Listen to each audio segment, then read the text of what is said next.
नमस्कार दोस्तों, आप देख रहे हैं बोले भारत। यूपी की सुर्खियों के साथ मैं अनुराग। बात शुरू करते हैं यूपी के बजट सत्र से। आज 9 फरवरी को यूपी का बजट सत्र शुरू हुआ। जैसा कि उम्मीद की जा रही थी, बजट सत्र बेहद हंगामे के साथ शुरू हुआ। राज्यपाल आनंदीबेन पटेल का अभिभाषण जैसे ही सदन में शुरू हुआ, समाजवादी पार्टी के सदस्य विरोध करते हुए बेल में आ गए और नारे लगाने लगे। समाजवादी पार्टी के सदस्यों ने कहा कि राज्यपाल झूठ बोलना बंद करें। वो नारे लगा रहे थे, राज्यपाल मैडम गो बैक, राज्यपाल झूठ ना बंद करो, सरकार सफाई दे।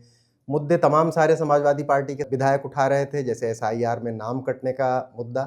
शिवपाल यादव ने खुद कहा कि भारतीय जनता पार्टी एसआईआर के नाम पर लोगों के नाम कटवा रही है।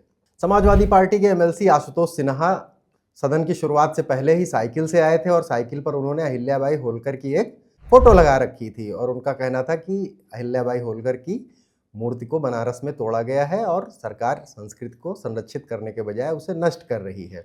राज्यपाल के अभिभाषण के दौरान गहमागहमी इतनी बढ़ गई कि राज्यपाल को अपना भाषण रोककर एक बार ये कहना पड़ा कि समाजवादी पार्टी के विधायक शांत हो जाए, नहीं तो उनका गला बैठ जाएगा। इस पर समाजवादी पार्टी के सदस्यों की तरफ से नारेबाजी और तेज हो गई। हालांकि राज्यपाल हंगामे के बीच बोलती रहीं। 11 फरवरी को उत्तर प्रदेश का बजट पेश किया जाएगा, उसके बाद इस पर चर्चा होगी, लेकिन फिलहाल इसकी शुरुआत बेहद हंगामे के साथ हुई है।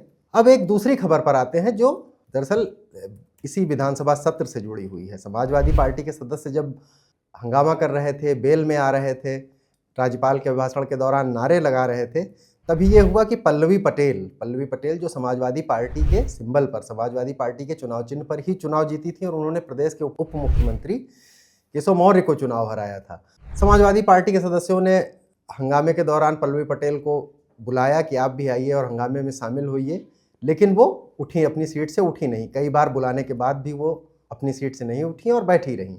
इसने एक नए तरह की जो चर्चा पुराने चल रही थी कि पल्लवी पटेल सपा से नाखुश हैं और प्रदेश के आने वाले विधानसभा चुनाव में एक नए किस्म के मोर्चे का निर्माण कर सकती हैं, उस चर्चा ने अब जोर और पकड़ ली है। बीच में ये खबरें आई थी राजनीतिक गलियारों से छन कर कि वो ओवैसी की पार्टी के साथ, चंद्रशेखर आज़ाद की पार्टी के साथ मिलकर एक नया मोर्चा बना सकती हैं। पहले भी सपा से मनमुटाव उनका सामने आता रहा है, लेकिन आज सदन में वो समाजवादी पार्टी के सदस्य जब हंगामा कर रहे थे तो उसमें नहीं शामिल हुई हैं, तो उन चर्चाओं को और बल ही मिला है। अब आगे और साफ होगा कि पल्लवी पटेल की रणनीति क्या होगी।